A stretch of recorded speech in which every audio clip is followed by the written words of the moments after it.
الله أكبر الله أكبر الله أكبر لا إله إلا الله الله أكبر الله أكبر ولله الحمد الله أكبر الله أكبر الله أكبر لا إله إلا الله الله أكبر الله أكبر ولله الحمد. الحمد لله رب العالمين والعاقبة للمتقين ولا عدوان إلا على الظالمين والصلاة والسلام الأتمان الأكملان على خير البرية سيدنا محمد الأمين وعلى آله وصحابته ومن اهتدى بهديه إلى يوم الدين. أما بعد, toute la louange et la gloire à Allah, le clément, le miséricordieux, le tout miséricordieux, le très miséricordieux. Que la paix, la bénédiction et le salut d'Allah soient sur le sceau de tous les prophètes, le prophète Muhammad sallallahu alayhi wa sallam, sur sa famille, sur ses compagnons et sur tous ceux qui suivent et suivront ses enseignements jusqu'au jour du jugement dernier. Chers fidèles de la Sunna TV, chers musulmans un peu partout dans le monde, nous vous adressons la salutation de l'islam, la salutation de l'éternité, la salutation du paradis. Nous vous disons assalamu alaikum wa rahmatullahi wa barakatuh. Que la paix, le salut et la bénédiction d'Allah subhanahu wa ta'ala soient sur vous et qu'Allah subhanahu wa ta'ala vous assiste dans vos affaires, dans vos activités, que sa bénédiction vous accompagne partout et qu'il vous oriente tout le temps vers le bon et le droit chemin. Chers fidèles, nous allons nous entretenir aujourd'hui autour d'un sujet qui nous semble important et qu'on n'a pas l'habitude d'en parler malgré son importance. Et on voit que c'est déjà un sujet bien connu, mais il faut apporter les enseignements nécessaires par rapport à ce sujet. C'est comment être une maman modèle. Comment être la maman que l'islam veut. D'abord, il faut reconnaître que une maman est un être qui est fait pour le sacrifice. Elle est faite pour le sacrifice parce qu'on a l'habitude de la comparer par un encens dans lequel on met du feu et qui donne de l'autre côté une bonne senteur, une bonne odeur. Et comme on le dit, c'est comme une bougie qui se brûle et qui donne la lumière. La maman est celle-là qui souffre énormément. Mais sa souffrance, c'est pour apporter le bonheur, le succès et la réussite aux autres. Oui, il faut reconnaître que la maternité, c'est la douleur. Mais la douleur pour donner le bien, pour donner le bien-être, les bons moments comme nous les connaissons toujours donnent tout, malgré la douleur, malgré la fatigue.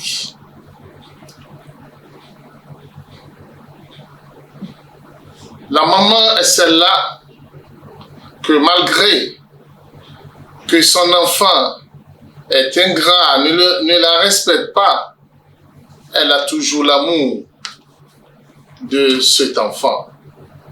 Elle cherche toujours à le ramener à l'ordre. Là, la maman ressemble par là le prophète Mohammed sallallahu alayhi wa sallam, qui a la miséricorde pour tout le monde, soit pour celui qui lui fait du bien, de la même manière pour celui qui lui fait du mal.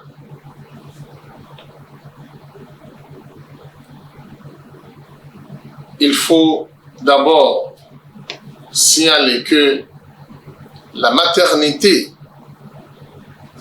est faite de la joie. C'est de là qu'une joie rentre dans une famille. Et elle est bel et bien le début d'une école. Une école dans laquelle nous puisons l'amour, le sacrifice, puisque la maman est cette enseignante qui ne se fatigue jamais. Vous allez la voir dans la journée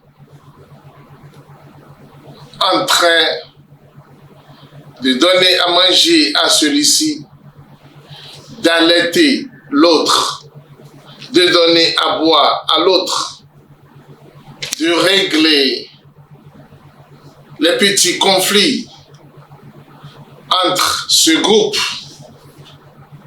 et de chercher à attirer l'autre qui s'est fâché et qui n'est pas content d'une situation.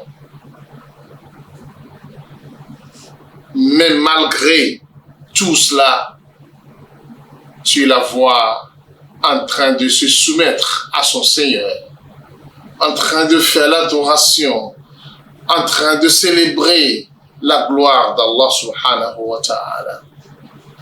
Et lorsque la nuit tombe, c'est encore une nouvelle école. C'est-à-dire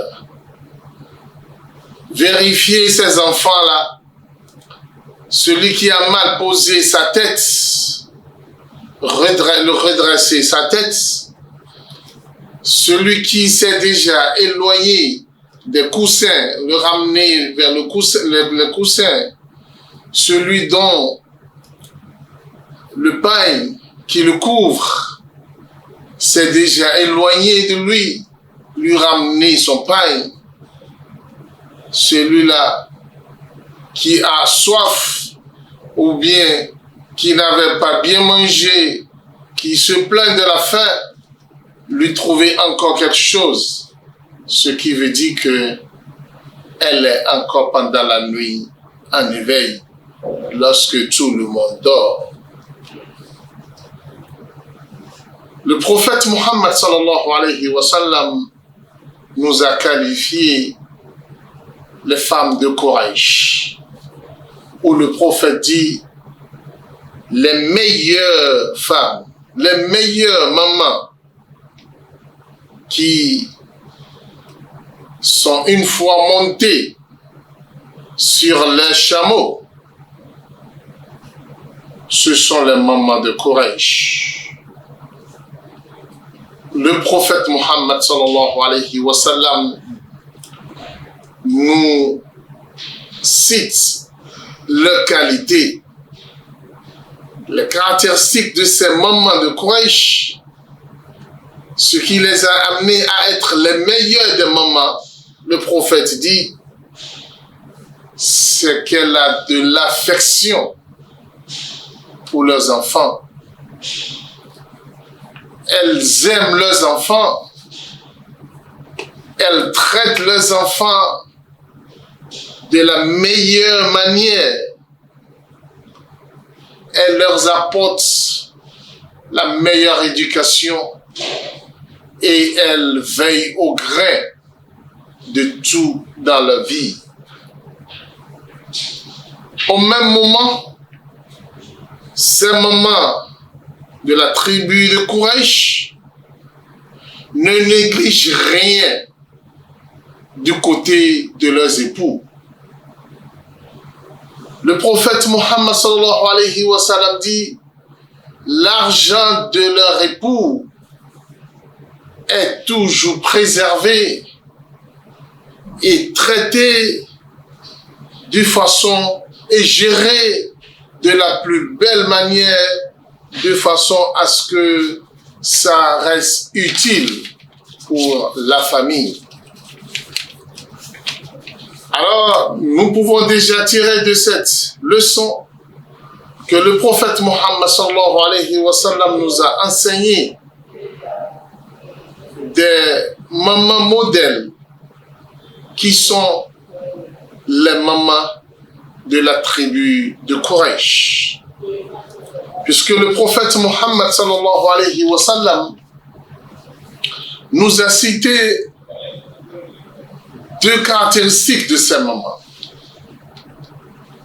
La première qualité, c'est qu'elles ont su la base d'une famille. Ils ont compris qu'elle doit construire la vie de leurs enfants. Elle doit suivre le chemin et elle doit tracer le chemin que les enfants vont suivre dans la vie. Et si vous comprenez bien dans la parole du prophète Mohammed sallallahu alayhi wa sallam, le prophète nous signale que ces mamans ne font jamais cela parce qu'elles attendent quelque chose en contrepartie. Non. Elle le fait par passion, par amour. Elle se donne sans limite pour leurs enfants. Quand elles se sacrifient pour leurs enfants, elles ne se sacrifient pas parce qu'elle attend que quand elle va grandir, ses enfants puissent la servir. Non. Pour elle, c'est d'amener ses enfants à être bien éduqués, bien élevés. Là, nous pouvons comprendre de cette parole du prophète Mohammed sallallahu alayhi wa sallam que s'il y a un dévouement sur cette terre, qu'on peut dire que quelqu'un est dévoué à quoi que ce soit, on saura dire que les meilleures personnes dans le dévouement dans la vie, c'est les mamans. Mais il faut comprendre un point important. Que notre sujet d'aujourd'hui ne traite pas la maternité en tant que maternité. Car tout le monde, toute une femme, surtout de nos jours, peut être maman. Par le passé, on disait que c'est une chance. C'est ceci, ça peut arriver, tu peux l'avoir. Si. Mais aujourd'hui, celles qui ne tombent pas enceintes naturellement ont d'autres moyens pour pouvoir devenir maman. L'in vitro est là, où la médecine a avancé dans ce côté. il suffit que tu aies des moyens, tu peux devenir maman. Ce qui nous intéresse, nous, dans notre thème d'aujourd'hui, c'est le résultat qu'une maman va nous apporter quand elle est devenue maman. C'est-à-dire, les enfants, ils vont devenir quoi? Ils sont devenus quoi? C'est ce résultat-là qui nous intéresse. Parce que quand on a des enfants et on n'a pas de bons résultats, après, on regrette pourquoi on a même eu des enfants dans la vie. Parce que cette tranquillité que vous recherchez, vous ne l'aurez plus. La vie paisible que vous en aviez avant les enfants peut devenir une vie de calvaire. C'est pour cela qu'il faut signaler que nous avions plusieurs catégories de mamans de nos jours. Mais ce qui nous intéresse, nous, aujourd'hui, c'est les mamans selon le point de vue islamique et les mamans modèles que l'islam préconise. Nous avions des mamans qui n'ont rien que l'affection pour leurs enfants. Elles sont prêtes à même donner leur cœur pour leurs enfants, à entretenir l'enfant, à s'occuper d'elle, à l'apporter tout ce dont elle en a besoin. Mais elle ne donne que de l'affection. Elle ne donne que de l'amour à l'enfant. Tout ce qui l'intéresse, c'est mon enfant. Elle ne doit pas souffrir. Elle ne doit pas connaître de difficultés. Elle doit être un enfant.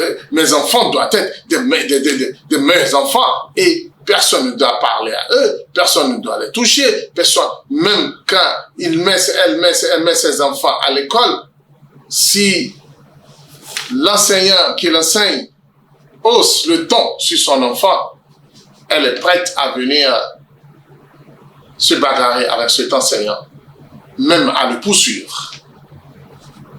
Il y a cette catégorie de maman. Ma chère maman, que veux-tu du devenir de ces enfants si tu les traites ainsi?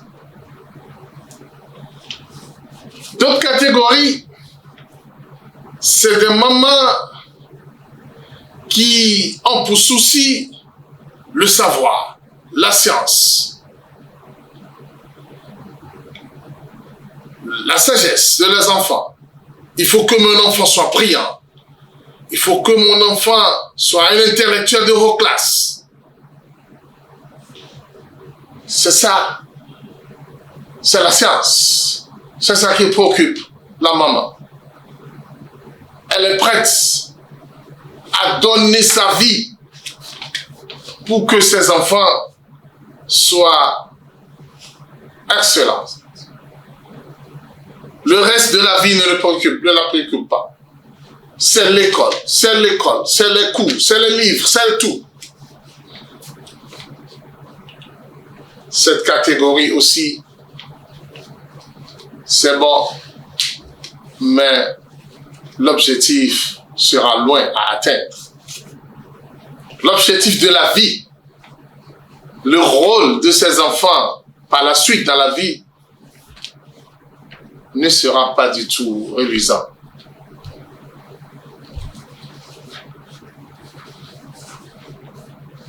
Troisième catégorie des mamans que nous constatons de nos jours, c'est comme la deuxième catégorie, c'est la science, c'est le savoir. Mais c'est une science dure, où il n'y a pas de souplesse dedans, où on prend tout comme étant 1 plus 1 et on n'autorise rien à part l'école, à part la science. On n'est même pas souple dans quoi que ce soit. Si l'enfant n'atteint pas l'excellence que nous voulons, on est prêt de le tabasser, de le frapper, d'agir des fois de façon on se dit, mais est-ce que c'est vrai, c'est elle qui est la maman? C'est-à-dire, on est tellement dur envers les enfants en matière de savoir, en matière d'éducation. Nous avions d'autres catégories de mamans de nos jours qui sont des mamans de la beauté, des mamans de l'ornement, des mamans de chichi, comme on le dit. Rien ne l'intéresse dans la vie. Elle ne sait même pas ce que les enfants font. Elle oublie que la maternité, c'est l'affection, c'est l'amour, c'est avoir un cœur pour ces enfants-là. Pour elle, c'est la mode. Quelle catégorie d'habillement est à la mode? Elle pousse papa tout le temps à changer tout dans la maison, tout le temps. Je ne veux pas que quelqu'un vienne voir que c'est le matériel de quelle année qu'on utilise encore ici. Il faut tout changer, sortir tout. Et c'est ça quoi qui intéresse maman. Tout le temps, c'est dans ça. On ne se préoccupe de rien. Les enfants sont à l'école, ils reviennent, mais nous, on est soit devant la télé, soit dans ce mariage, soit dans cet événement. C'est ça ce que on fait de notre vie. Toutes ces catégories que nous venons de citer ne sont pas la catégorie préconisée par l'islam. Non. Qu'est-ce que l'islam nous demande? Nous, les mamans. L'islam demande à ce que nous soyons une maman qui connaît la vie, qui étudie la vie et qui connaît les composants de la vie. D'abord, c'est pour cela que le prophète Mohammed sallallahu alayhi wa sallam a exigé avant le mariage de chercher celle qui a la religion, c'est-à-dire qui connaît ce qu'Allah subhanahu wa ta'ala veut de cette vie et quel est l'objectif de son existence. Elle connaît la vie, le composant de la vie, l'objectif de la vie, ce qu'Allah veut de nous sur cette terre. Alors, elle se préoccupe par comment éduquer ses enfants à faire face à cette vie,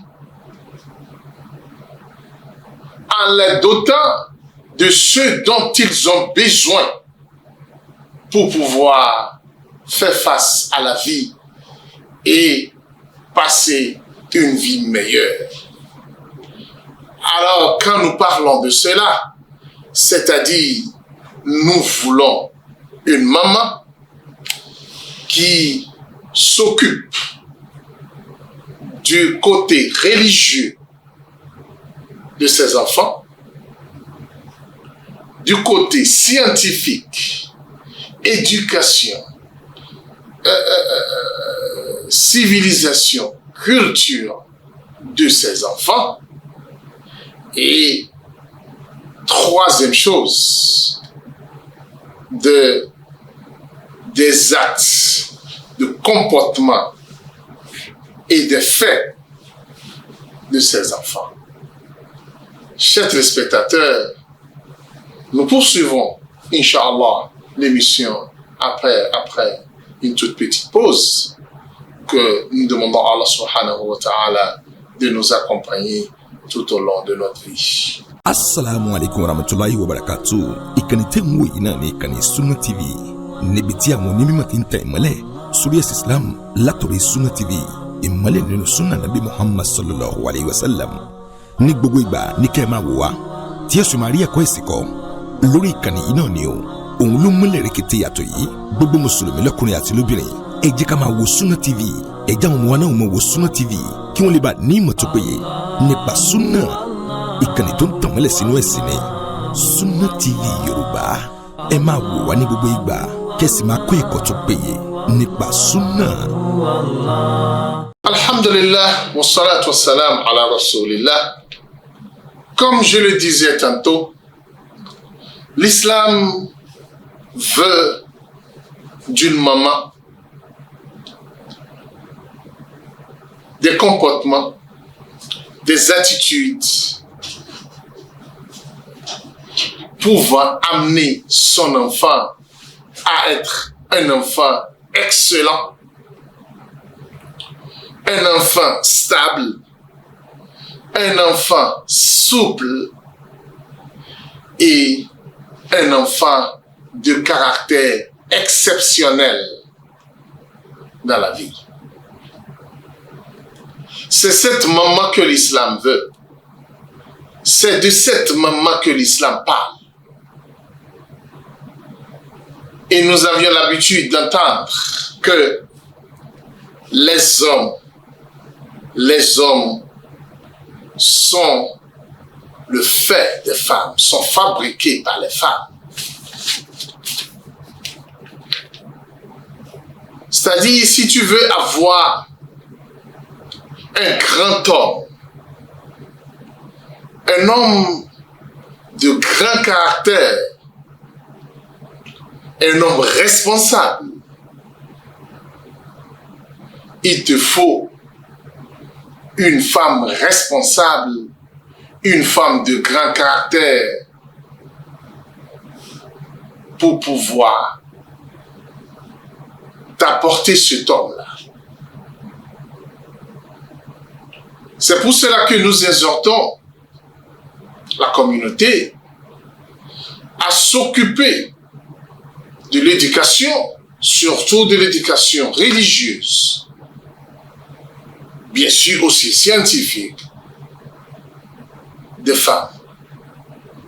Nous devons les enseigner la grandeur du cœur. C'est quoi la grandeur du cœur? Et le bon et le grand caractère d'un homme. Et alors il faut confirmer que la base de la vie,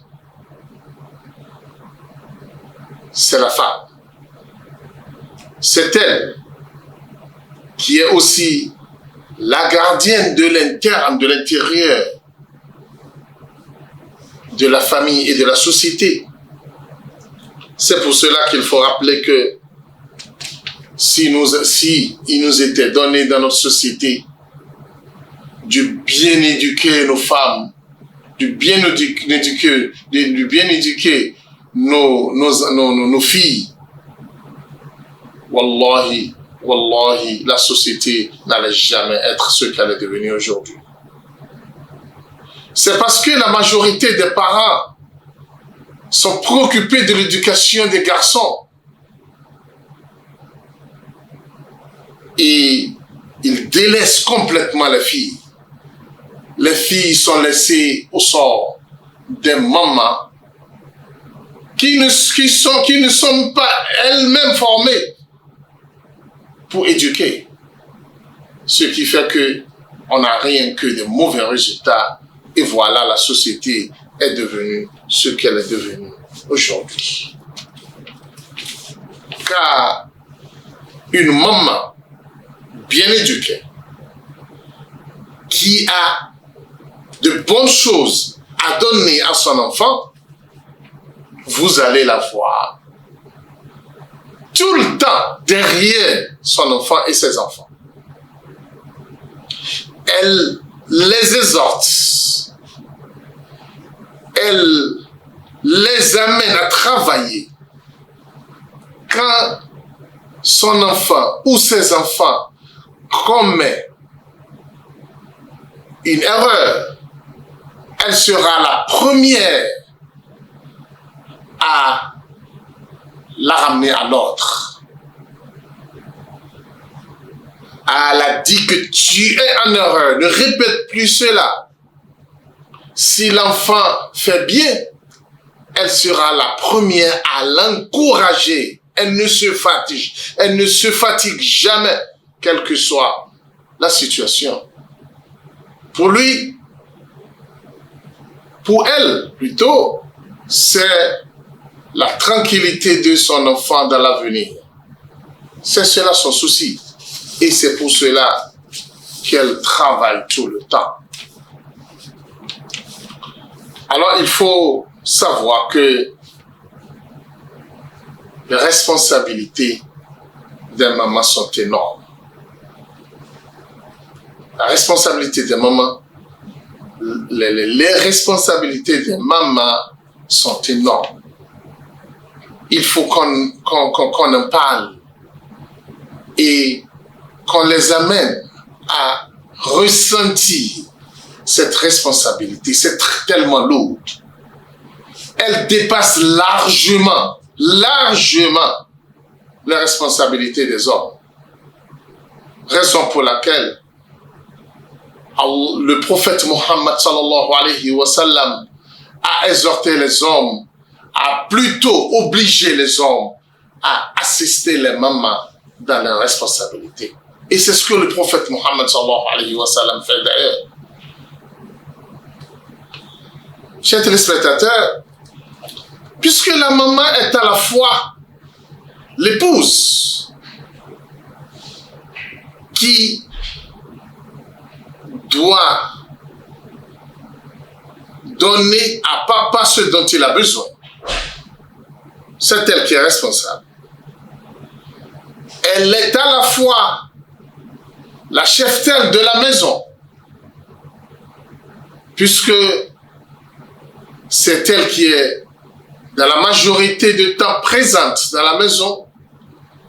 Elle doit assurer la propriété, elle doit assurer le bien-être, elle doit assurer l'organisation de la maison, elle doit assurer.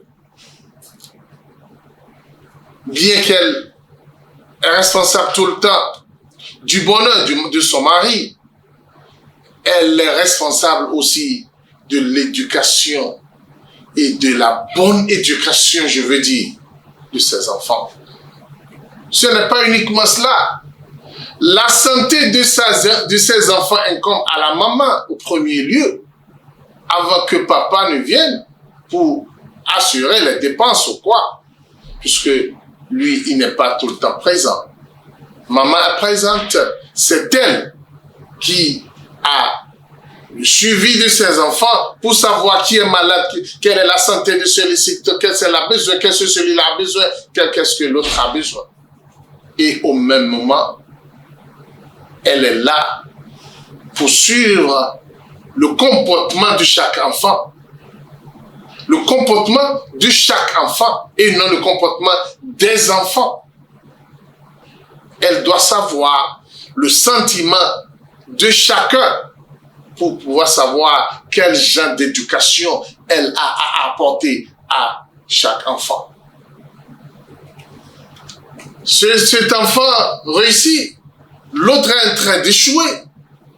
Elle doit pas dire, mais c'est toi qui sais comment tu te comportes et tu es en train d'échouer. Non. Et elle se dit, Alhamdulillah, tant que celui-là, au moins, lui, il s'en sort, ça me suffit déjà. Ça ne te suffit pas. Ça ne te suffit pas. Tu es appelé à veiller sur chacun de ses enfants. Parce que tu dois Fais sentir à chaque enfant ton affection pour elle comme étant le point de départ avant toute chose. Parce que lorsqu'on échoue dans cette affection et on a une affection penchée vers un enfant plus que l'autre, le problème commence.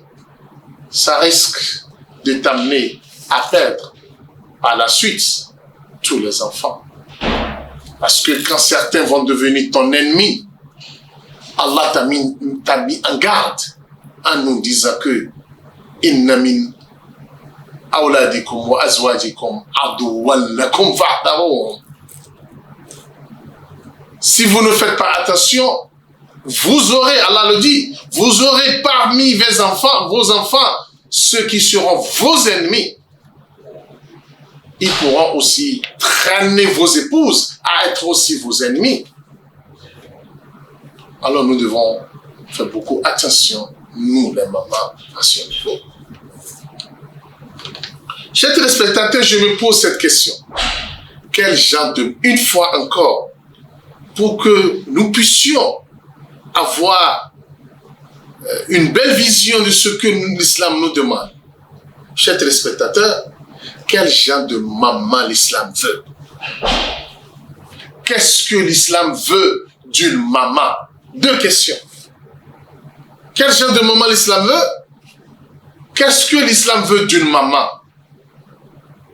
Je vais simplement vous apporter deux exemples dans le Coran des mamans modèles. Et c'est ce modèle-là que l'islam veut. C'est les mamans comme ces deux-là que l'islam veut. Les deux mamans citées, parmi les mamans citées dans le Coran, je cite la mère de Moussa, alayhi salam. La mère du prophète Moussa, au moment où elle mettait au monde son fils, Moussa, le pharaon d'Égypte en ce temps a déjà décrété un décret qui consiste à tuer tout enfant garçon né en Égypte. Si une dame met au monde un enfant et cet enfant est garçon, les armées sont déjà réparties dans la ville pour chercher un nouveau-né qui sera garçon. Immédiatement, on le tue. C'est ça le décret. Et c'est pendant cette période-là que la mère de Moussa mettait au monde son fils, Moussa alayhi salam. Regardez l'amour de maman pour son fils. Il aime tellement son fils, il n'aimera jamais que mal arrive à son fils. Allah subhanahu wa ta'ala l'envoie un message. Wa awhayna ila ummi Moussa. Allah subhanahu wa ta'ala l'appelle par le biais d'un ange, par le moyen qu'Allah seul le sait. Alors, parmi les dames qui ont reçu les ordres directs d'Allah, la mère de Moussa. Qu'est-ce qu'Allah l'a dit? وَأَوْحَيْنَا لَا أُمِّ مُوسَى أَنْ أَرْضِعِهِ. Allah dit, maman de Moussa, nous te demandons d'allaiter ton enfant. Nous allons le protéger. Mais Allah ajoute, فَإِذَا خِفْتِ عَلَيْهِ.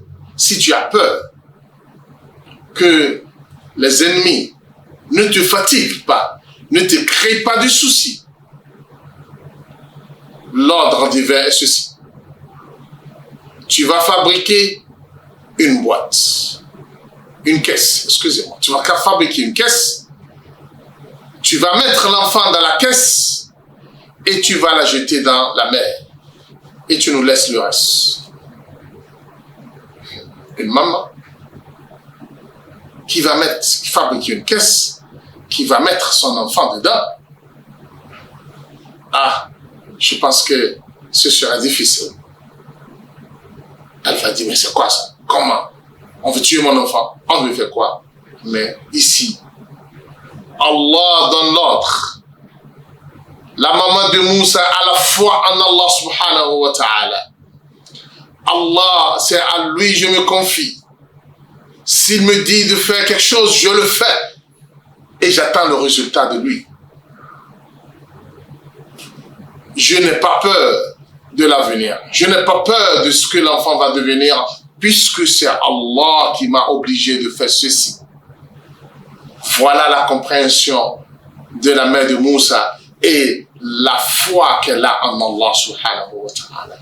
Mais ceci n'a pas empêché la mère de Moussa de dire, comme Allah a dit qu'il prendra l'enfant en charge, c'est fini, je vais croiser mes bras, j'attends ce qu'Allah va faire. Non. La mère de Moussa a dit, Dieu a déjà donné son ordre. Ça veut dire que ce que je veux faire, ce n'est pas de moi, c'est d'Allah. Elle fabrique la caisse, elle jette l'enfant dans la mer. Qu'est-ce qu'elle fait après ça? Elle dit, Fatima, toi tu es la sœur de Moussa. Ce que je te demande, c'est que tu suives cette caisse-là pour voir la caisse va échouer où? Regardez. C'est prendre les dispositions qu'elle a à son niveau, les moyens qu'elle a à son niveau. Deuxièmement, lorsque la caisse est échouée dans la maison de Pharaon, sa sœur suivait la caisse sans que personne ne sache qu'elle était en train de suivre la caisse. Lorsque les filles, les servantes qui étaient dans la maison de Pharaon ont vu l'enfant à la plage, elles ont amené l'enfant vers Pharaon. Et Pharaon a pris la décision qu'elle voulait prendre. Il voulait tuer l'enfant, mais l'une de ses femmes a dit, mais Pharaon, moi j'aime pas d'enfant. Peux-tu me laisser cet enfant-là comme étant mon fils adoptif? Pharaon n'avait pas le choix. Il a accepté cette demande de sa femme. Alors, au Pharaon, de chercher maintenant la nourrice qui va allaiter Moussa.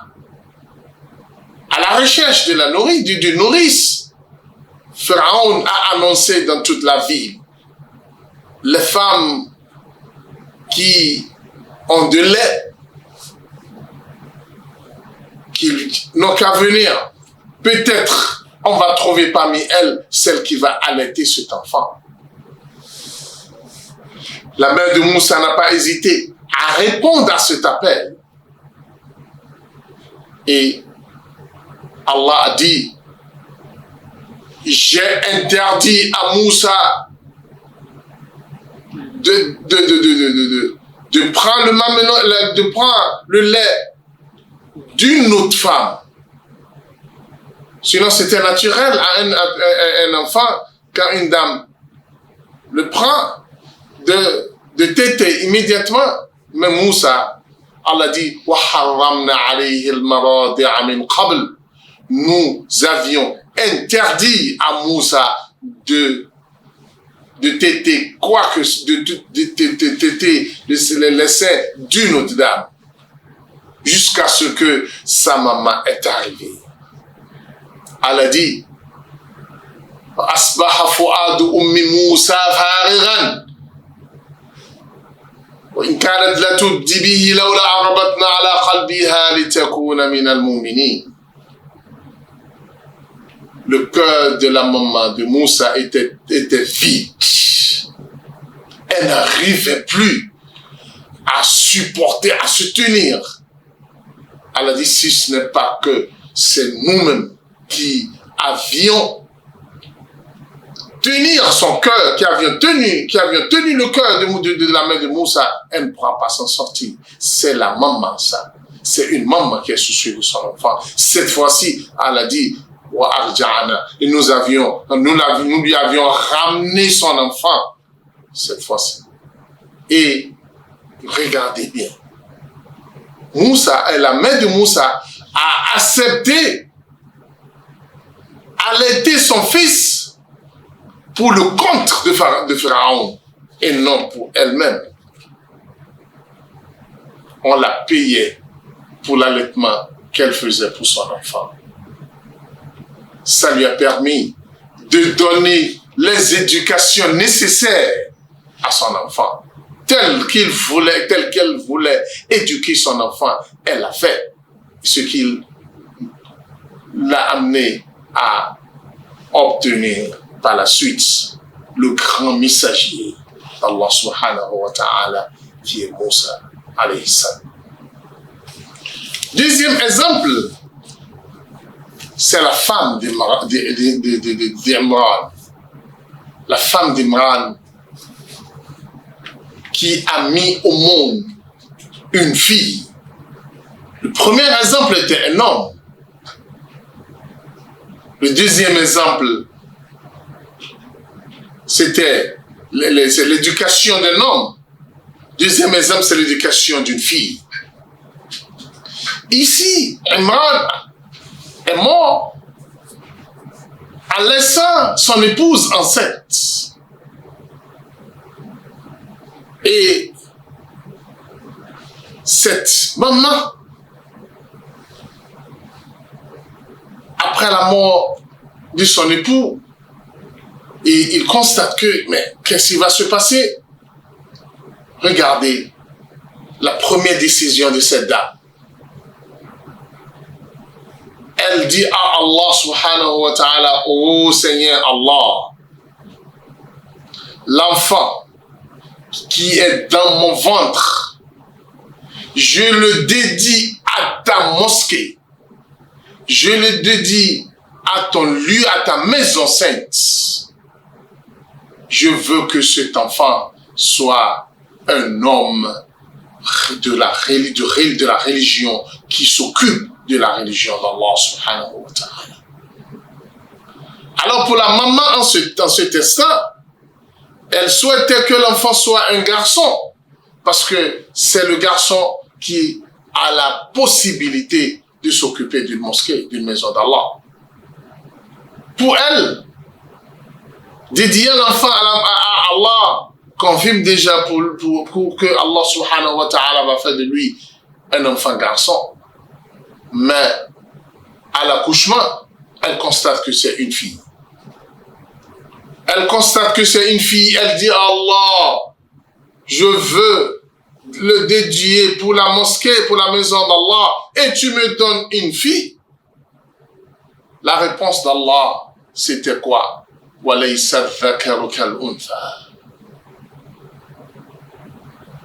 Mais celle-ci que tu as, bien qu'elle ne soit pas un garçon, mais elle n'est pas une fille comme les autres. Elle n'est pas une fille comme les autres. C'est une fille qui a tout ce qu'un homme peut avoir. Alors dans ce sens, elle la donne un nom qui signifie que elle la dédie pour la mosquée, pour la maison d'Allah. Pour une première fois, on a une fille qui sera au service de la religion. C'est par là que ça a commencé. Ce qui nous intéresse, cette dame a pu éduquer cette fille et elle a sorti pour l'humanité la Vierge Marie. La Vierge Marie qui est la modèle du monde entier en matière de virginité, en matière d'adoration. Et Allah subhanahu wa ta'ala a confirmé sa pureté, sa chasteté, jusqu'à ce que Allah dit, je te choisis au-dessus de toutes les femmes du monde. Tu es la meilleure de toutes les femmes. ceci est venu d'où? C'est de sa maman. Sa maman qui, dès le départ, a choisi que sa fille soit pour, que l'enfant qu'elle va la donner soit pour Allah. Regardez ce sentiment. Le sentiment de vouloir donner quoi que ce soit à Allah. Et plus précisément, donner son enfant à Allah. Et Allah dit, quand vous me donnez quelque chose, je vous en donnerai le meilleur de ce que j'ai. C'est ce que la dame a vite compris.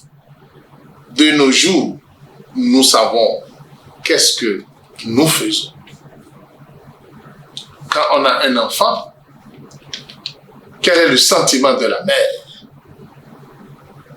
Lorsque vous la demandez, que veux-tu que ton enfant devienne dans l'avenir? On sait ce qu'on dit. On sait bien nos sentiments d'aujourd'hui. Vous n'allez jamais sentir la présence d'Allah dans tout ce qu'elle veut pour son enfant dans l'avenir.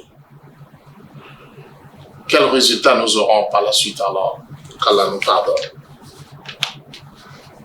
Chers téléspectateurs, l'islam veut une maman qui va éduquer ses enfants, une éducation qui va leur permettre de connaître bien leur religion.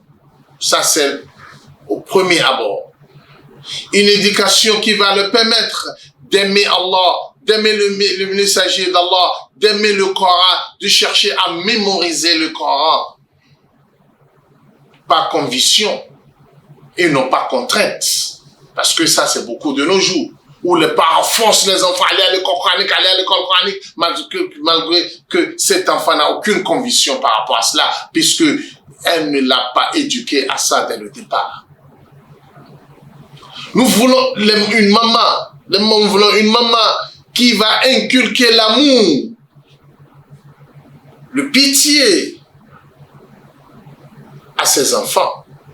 Et elle va mettre ces comportements-là devant ses enfants et tout le temps, elle va les encourager à avoir ces bons comportements et à vivre pour ces comportements. Nous voulons ces mamans qui vont encourager les enfants à avoir l'estime de soi. Et parce que si l'enfant n'a pas l'estime de soi, il sera tout le temps peuré. Il ne pourra pas faire face à des responsabilités dans la vie.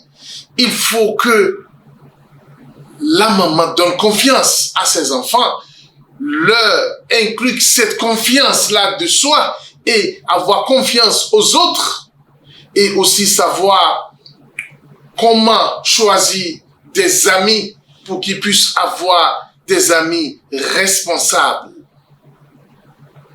Nous ne voulons pas les mamans qui ne vont jamais cesser d'inculquer la peur et le trouble dans les enfants et les amener à être gênés tout le temps. Non. Ou bien les mamans qui amènent tout le temps à discuter avec les enfants tout le temps, jour et nuit. C'est des disputes, c'est de la bagarre dans la maison tout le temps avec les enfants.